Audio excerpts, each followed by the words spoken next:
Soal pelaporan kasus pengusiran paksa nenek bernama Elina pada Polrestabes Surabaya, kita tanyakan pada kuasa hukum nenek Elina, William Mintaraja yang telah bergabung bersama kami di Kompas Petang. Selamat petang, Mas William. Ya, selamat petang Pak Yasin. Mas William, ini kan sudah melayangkan laporan ke Polrestabes Surabaya begitu. Sudah ada respon dari polisi dan apa sebenarnya pokok yang dilaporkan? Iya. Kami selaku kuasa hukum nenek sudah melaporkan ke Polda Jatim, bukan ke Polrestabes. Oke. Ya. Laporannya mengenai pengeroyokan secara bersama-sama itu tadi. Melaporkan atas pengeroyokan secara bersama-sama terhadap klien Anda yaitu nenek Elina ya? Iya, iya. Nanti kita akan melaporkan secara bertahap, termasuk mengenai barang yang sudah tidak ada di rumah tersebut, mengenai pencurian dengan pemberatan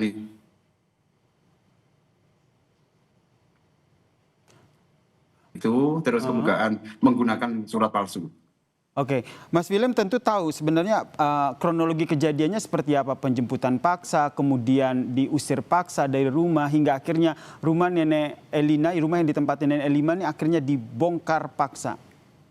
Ya, jadi mereka domisili di rumah Kuan itu sejak tahun 2011. Kami sudah mengantongi beberapa bukti termasuk Bu Elina tersebut, si nenek. Terus kemudian tiba-tiba 6 Agustus 2025 terdapat beberapa orang. Dia mengklaim katanya sudah melakukan jual beli tahun 2014. Nah, sedangkan Bu Elisa sendiri itu saudara kandung dari Bu Elina itu meninggal tahun 2017. Jenjang waktu antara 2014 ke 2025 ini kan terpaut terlalu lama. Terus kemudian kami menemukan di lapangan seolah-olah itu sudah terjadi pencoretan letter C karena objek tanah tersebut adalah masih letter C. Dan kami akan melaporkan itu juga nantinya pasti. Berarti ada siapa beberapa yang pencoretan? Ya. Jadi ada beberapa poin yang dilaporkan ya, tidak hanya soal tadi penganiayaan, kemudian juga tadi ada pelaporan terkait dengan pengrusakan secara paksa rumah dari nenek Elina ini ya? Iya, jadi kita melaporkan secara berjenjang nanti, bertahap. Jadi untuk sementara waktu mengenai pengeroyokan dan perusakan barang tersebut, terus kemudian nanti ada laporan berikutnya dan mungkin berikutnya. Sampai kapanpun akan kami laporkan itu. Kalau dari Mas William sendiri sebenarnya tahu tidak duduk permasalahan soal jual beli rumah yang ditempati oleh nenek Elina? Tadi juga disebutkan sebenarnya yang membeli rumah ini membelinya di orang yang bernama Elisa. Mohon diulangi Pak Yasin. Sebenarnya Mas William sendiri sudah tahu belum duduk perkara terkait dengan jual beli rumah ini yang melibatkan saudara dari nenek Elina yaitu Elisa? Ya, jadi gini, mereka ini ahli waris dari Bu Elisa. Karena Bu Elisa itu kan tidak pernah menikah, ahli warisnya ya saudara kandung ini, si nenek ini, siapa? Bu Elina. Rumah tersebut tidak pernah dijual belikan oleh siapapun. Seharusnya mereka itu melakukan uji materi di pengadilan dulu. Jangan langsung menghakimi secara sepihak. Mengusir secara paksa, kemudian sampai merobohkan rumah itu. Terus kemudian barang-barang yang ada di dalam itu ada dokumen, sertifikat, termasuk letter C dari rumah tersebut. Oke, jadi penjemputan paksa, pengrusakan rumah, kemudian perusakan sejumlah dokumen milik nenek Elina ini yang menjadi pokok materi yang menjadi laporan Anda ya. Siapa yang Anda laporkan? Ya. Kenapa? Siapa yang dilaporkan? Ya pasti nanti pihak yang terlibat pastinya. Ya termasuk nanti ada di situ sama katakan yang melakukan pencoretan atau mengizinkan sampai alat berat masuk ke kampung tersebut sampai mohon maaf merusak objek rumah itu. Termasuk itu orang yang bernama Samuel. Ya. Termasuk orang yang bernama Samuel?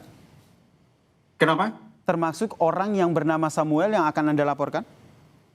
Sudah, itu kita sudah laporan kalau yang itu. Terus Nanti tadi, laporannya kan bertahap, ada banyak nanti. oke. Ya, Oke, kemudian tadi pagi kan sejumlah ormas datang ke kediaman Nenek Elina untuk mengklarifikasi sebenarnya bukan mereka yang melakukan pengrusakan rumah tersebut. Respon Anda seperti apa? bukan. Jadi gini, tadi sore, kemarin sore maksudnya, mohon maaf, kemarin sore kami dihubungi dari beberapa orang setempat yang kami minta bantuan untuk supaya mengawasi rumah nenek tersebut. Ada beberapa orang, kemungkinan antara 10 orang yang mengatasnamakan ormas, dia bukannya klarifikasi enggak, tapi kalau menurut si nenek katanya mau memberikan bantuan atau santunan, jadi seperti itu. Kalau Tapi dari nenek sepertinya enggak mau menerima, bukan menolak, tapi dikarenakan tidak ada siapapun di situ. kenapa tidak mau menerima? Apakah itu karena nenek tahu betul mereka lah yang membongkar paksa rumah nenek? Kalau seperti itu saya kurang paham. Kurang paham. Cuma pada waktu itu kan mereka katanya si nenek sama beberapa saksi mengatasnamakan ormas. Katanya seperti itu. Dalam rangka apa mereka akhirnya memberikan santunan kepada Nenek Elina? Enggak tahu saya kurang paham.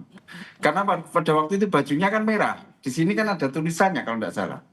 Di sini ada tulisannya. Nama dari ormas tersebut. Mas Willem, kemudian kejadian ini juga menyita perhatian publik termasuk Wakil Wali Kota Surabaya. Apa saja koordinasi yang sudah dilakukan termaksud pemberian bantuan, mungkin pembantuan hukum?